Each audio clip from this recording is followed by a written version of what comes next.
Uma vez testado o tráfego de uma forma manual, existe a possibilidade de você gerar o que a gente chama de RFC 2544. A RFC 2544 é uma norma um pouco mais antiga, né, de 99, que faz com que você faça um teste automatizado. Então, uma vez selecionada a RFC 2544, ela te permite você criar um script de teste rápido, onde você gera algumas alguns determinados tamanhos de pacote e verifica os principais KPIs, que é latência, jitter, throughput, perda de pacote e o back-to-back. Ele é uma ferramenta que muito parecido com uma instalação de um software, onde a gente vai praticamente indo next até o final. Então a primeira parte que nós temos é iniciar uma configuração começar uma configuração inicial, uma nova configuração, ou carregar ou editar uma configuração já pré-guardada.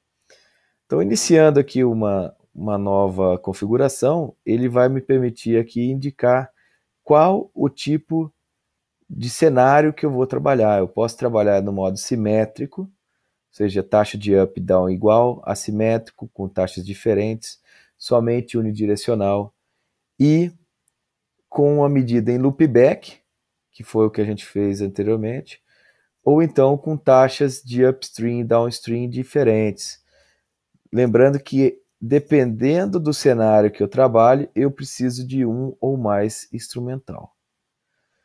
Então, vamos trabalhar nesse modo em forma de simétrico com loopback e vamos para o próximo. O próximo, praticamente, é eu configurar o tipo de quadro, se eu tenho vilã ou não, e, se quiser, o endereço MAC dos endereços do quadro. Clicando em Next, eu tenho a possibilidade de usar um template baseado no que a gente chama de MEF 23.1, que ela determina valores limiares de latência, de jitter, de perda de pacote aceitável, e através dela eu posso aprovar ou reprovar um determinado teste. Então, uma vez que eu vou para o próximo, aqui eu consigo escolher ou selecionar os testes que eu quero visualizar ou que eu quero provar. Então, eu tenho aqui o throughput, latência, frame loss, que é a perda de quadro, o chamado back-to-back, que é o teste de burst, e testes adicionais que não se encontram na norma, que é o teste de jitter e um teste de burst um pouco diferente do back-to-back. A ideia do teste de burst é que você possa fazer um teste especificando um tamanho de buffer, não um tempo onde a rajada vai ser despejada. Então eu posso trabalhar ou com back-to-back, que é o tempo da rajada ser despejada, ou o tamanho do buffer, que é o que geralmente os equipamentos Meta Ethernet são configurados. Uma vez selecionados os seus testes, né, no caso aqui, por estar em loop, eu selecionei o throughput, a latência e o jitter, né? Então deixa eu voltar aqui. Então seria o jitter, latência e throughput. Eu meço, por exemplo, a banda que eu quero testar. Então, posso testar, por exemplo, 1 GB, quero ver o teste máximo. E aqui os tamanhos máximos, os tamanhos de pacote que estão de quadro, que são por norma. Então, para também ser um pouco mais rápido, vou selecionar somente 3 tamanhos. E dentro do próximo eu tenho aqui a minha possibilidade de medir através de um algoritmo da JDSU, agora Viave, ou então através do algoritmo da RFC 2544, e através da medição de throughput, ele pode me dar a precisão que eu quero, ou seja, seria as casas depois da vírgula. Então eu posso selecionar aqui qual seria a minha precisão na minha medida. E a duração de teste. Por norma, a duração de teste ela é de 60 segundos. No entanto, o pessoal geralmente altera isso para 30, às vezes já foi encontrado 15, 5 segundos. No meu caso, eu aconselho geralmente trabalhar em 30 segundos.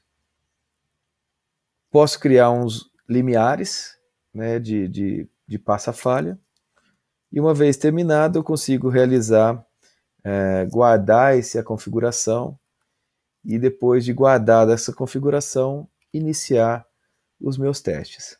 Então, o primeiro teste que o equipamento faz é o que a gente chama de J-Quick Check, que é um teste onde você executa com a ferramenta a verificação do equipamento, se o link ele está up, se o loop ele está remoto, e também se a taxa, qual é a taxa que foi encontrada.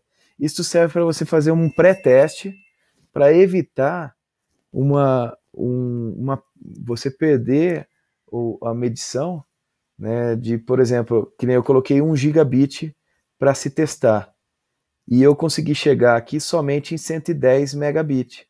Então eu estaria levando um tempo maior na minha RFC, então onde eu posso voltar na configuração de throughput